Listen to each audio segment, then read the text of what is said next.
Je suis éducatrice de jeunes enfants. Qu'est-ce qui s'est passé après la formation? Voilà. D'accord, merci beaucoup. Alors, tout à l'heure, je me suis présentée comme gérante de l'AD SARL. Au cours de la formation, l'AD SARL n'existait pas encore. J'étais juste une passionnée de la petite enfance. Je travaillais dans une structure de rééducation. Et après la formation, ce qui s'est passé, j'ai réalisé toutes les possibilités autour de ce que j'aime, autour de la petite enfance. Alors, j'ai démarré avec lecture à domicile. Lecture à domicile, c'est le premier service, on va dire, de ce qui a constitué plus tard l'ADSARL.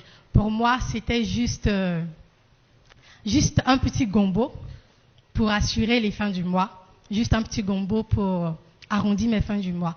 Et au cours de la formation, en fait, je me suis rendu compte que j'avais ce potentiel, en fait. Je me suis rendu compte que j'avais beaucoup à offrir, surtout que c'est une passion pour moi et je vise aussi le changement dans le domaine de l'éducation de base, donc de l'éducation de la petite enfance.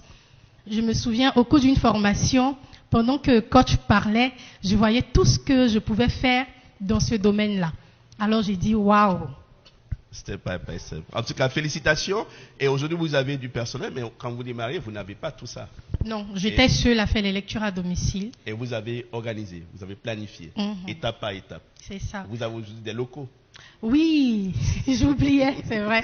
Aujourd'hui, on a un centre d'éducation et d'éveil où nous avons une garderie qui est ouverte depuis le mois d'avril. Je travaille avec des collaboratrices qui sont sur le terrain. Je ne fais plus de lecture à domicile. Et nous faisons également la formation au métier de la petite enfance. Nous faisons l'accompagnement aussi des parents pour l'éducation du jeune enfant. Nous sommes également dans le conseil et l'accompagnement dans le choix des jeux éducatifs. L'enfant apprend par le jeu. Il faut savoir choisir le jeu en fonction de la personnalité et des compétences qu'on souhaite développer chez l'enfant. Ce n'est pas tout le monde qui le sert, donc nous accompagnons les parents dans le choix des jeux éducatifs. Nous faisons également des stages vacances pour enfants et des ateliers bébés. Je pourrais faire tout un débat là-dessus. Voilà.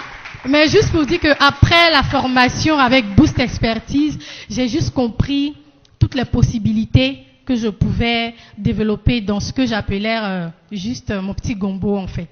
Merci. Dites-moi, est-ce que vous pensez que vous aurez pu atteindre ce niveau si vous n'avez pas participé au GSPM? Non, non. Sérieusement? J'aurais pas pu atteindre ce niveau parce que j'ai appris beaucoup, surtout au niveau de la mobilisation des ressources. Il arrive des moments où on n'a pas forcément besoin d'argent. Ça, vous nous l'avez dit. On a besoin d'autre chose, mais pas d'argent pour l'instant. Et ça m'a énormément servi. N'hésitez surtout pas à venir prendre part à nos sessions de formation sur ce sujet. Pour vous inscrire, scannez le code QR qui s'affiche également, cliquez sur le lien qui apparaîtra et renseignez le formulaire de inscription. Rendez-vous donc pour la prochaine session.